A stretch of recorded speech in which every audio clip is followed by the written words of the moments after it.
House వైఫ్స్‌కి చాలా stress ఉంటదండి అని చాలామంది సైంటిస్ట్‌లు, చాలామంది డాక్టర్లు వాళ్ళు చేసిన రీసెర్చ్‌లో కనుక్కున్నారు. కానీ ప్రపంచంలో ఉన్న మొగుళ్ళందరూ ఏమనుకుంటారు?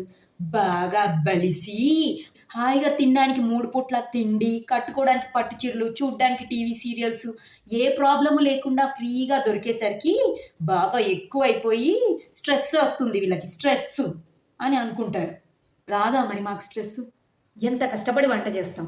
మొగుడు ప్రతి దానిలో వంకలెతుకుతాడు. రాదా మాకు స్ట్రెస్సు? ఇంటి పనంతా చీర కట్టుకొని చేయాలమ్మా అని అత్తగారంటే స్ట్రెస్ రాదా? కరెక్ట్‌గా తిందామని ముద్ద నోట్లో పెట్టే టైంకి పిల్లలొచ్చి అమ్మా బాత్రూమ్ కడుగు అని అడిగితే స్ట్రెస్ రాదా? ఇంట్లో అసలు పనమ్మాయి వస్తుందో లేదో తెలీదు. కానీ ఎక్కడి వస్తువులు అక్కడ నీట్‌గా సర్దిపెట్టుంటాయి. ఇల్లంతా నీట్‌గా ఉంటుంది. ఇది మాత్రం గుర్తించరు. కానీ మొహం మీద ఉన్న జిడ్డుని మాత్రం గుర్తిస్తారు. ఆఫీస్ నుండి వచ్చేసరికి ఆ జిడ్డు మొహం వేసుకొని ఎదురు రాకపోతే కొంచెం మొహం కడుక్కోవచ్చు కదా అని అంటారు. ఇప్పుడొస్తది స్ట్రెస్సు. ఇప్పుడైనా అర్థమైందా మాకెందుకు అంత స్ట్రెస్ ఉంటదో?